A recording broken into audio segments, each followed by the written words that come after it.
Many thanks to Close Vanilla Servers, Spell Attraction Squad, CF Tools Cloud, Southern RP Server, the Struggle Community, the Karma Crew Servers, DayZ Servers, Game Logic App, and HuskRP for making this video possible. The DayZ devs have just dropped a video giving us the exact release date of Badlands and showed us huge portions of the map that we've never seen before and gave us a first look at a bunch of new items, weapon skins, and even Sandstorms. So I'm going to be dissecting this video frame by frame to show you all the new stuff that you may have missed.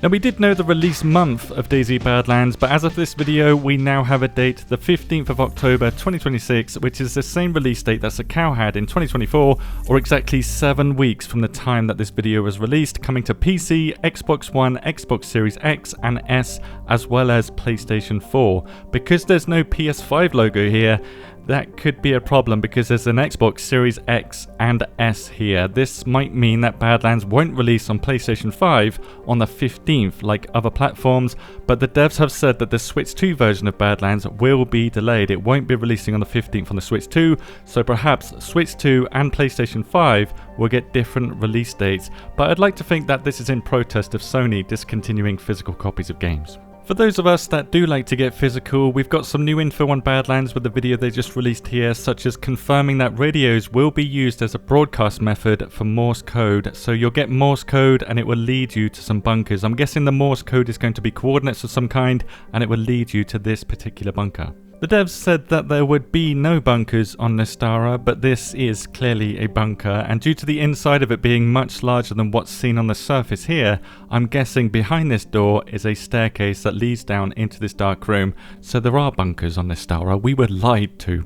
Now because this is broadcast over radios, no one will listen to these codes once they know the location of this bunker, so my theory is that these are dynamic in some way. Maybe loot will only spawn inside of them while the Morse code is active, and you need to check the Morse code to see which one of these bunkers has loot in it at the moment.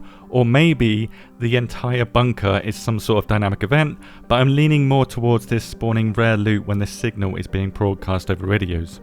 Speculating even harder, this new enterable structure here could be related in some way due to the satellite dish being pristine on this, and you've got cables running from solar panels all the way to the structure, and this is also teased in the center of the screenshot. Perhaps having a radio inside where you can hear this Morse code without needing a radio. Perhaps there are several structures like this on the map where you don't need a radio in order to get these Morse code coordinates. Now because Morse code relays coordinates to these bunkers, it could also be used for other events on the map, so this whole Morse code idea could be a pretty big deal on this map. Sandstorms are certainly going to be a massive deal on this map too, as it was said during this video that you will need to hunker down during these sandstorms, suggesting that we will need to hide inside buildings when a sandstorm hits, and from the player test we did, we can confirm that sandstorms do hurt players, which means sandstorms eventually kill players, making eye and face protection very valuable on this map, as it may allow us to travel between buildings while sandstorms are active, and if you don't have these two, maybe you need to sit inside a building and just wait it out. They also showed us a well being built for the first time, and the drinking animation here is standing up, so you're not going to crouch down and drink, you're going to be standing up and drinking. It's not a big deal, but I've never actually seen a character drink like this while stood up. And these wells do look to be separate from underground tunnels that I spoke about earlier. I theorized that underground tunnels may be used for wells, but it looks like wells are not going to be related to these underground tunnels because planks are covering the hole here, and due to how you drink using a bucket instead of climbing down into the water to gather the water, I'm guessing they're completely separate from underground tunnels and you have to just build it and then you drink from the bucket here. A pickaxe and shovel was seen as they approached the well, so I'm guessing you need to clear the rubble around this well in order to start building on it, and then you use a hammer and nails for the wooden parts and bricks, mortar and the trowel tool to rebuild it completely. This is quite a lot of effort for gathering all of this stuff, and instead you could just build the ladder and climb down into the underground tunnels to get water that way. So maybe this well comes with additional benefits to make them actually worth rebuilding, because right now climbing down into one of these underground tunnels is going to be a much easier way to get water. Other than what I've mentioned so far, the rest of this video includes new items and locations such as the airfield here, which includes several new structures and these dome-shaped tents that we've never seen before. We also got a first look at the palace building, which will contain a dark torture chamber underneath it.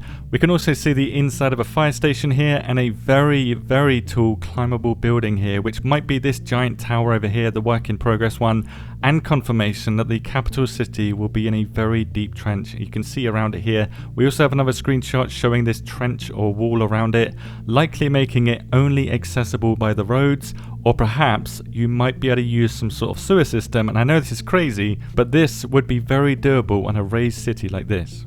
There's also a close-up of a dam which doesn't look very enterable from down here, but from the back of the dam we have a new shot and we can see that it does actually have rare freestanding water out here. There's only going to be a few areas of the map that actually have water on, and this water hole is going to be one of them as well, which looks like a giant crater. This doesn't look like a naturally occurring part of the landscape, so my theory is that underground nuclear tests were going on, and I wasn't wrong when I said this a year ago.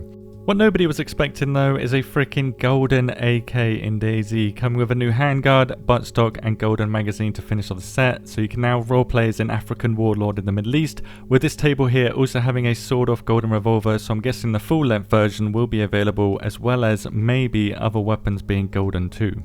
As for food, we have our first look at figs here, which are confirmed during the playtest that we did. We spawned with figs inside our inventory instead of an apple, and we also have a lizard here. I've never seen a lizard before or heard of a lizard, but this is a lizard in DayZ.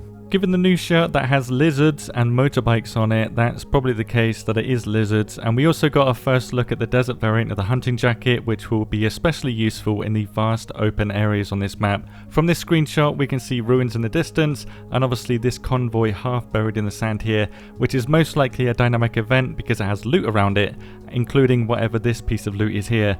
Maybe this is the vest that we saw a few dev blogs ago. I also don't know what these fires and smoke are about in the distance of this image. It doesn't look like helicrash smoke, and if it is helicrash smoke, then this is way too many helicrashes. That is just too much loot for this guy. So put your guesses below because I honestly have no idea. The remaining shots here are mostly all new and simply show the landscape a bit more, with the full video below if you want to hear the commentary that comes with this too. So they did commentary over the top of this video to explain what's going on or what you need to do on the map. Let me know your take on all this new info. Thank you very much for watching and have a good day.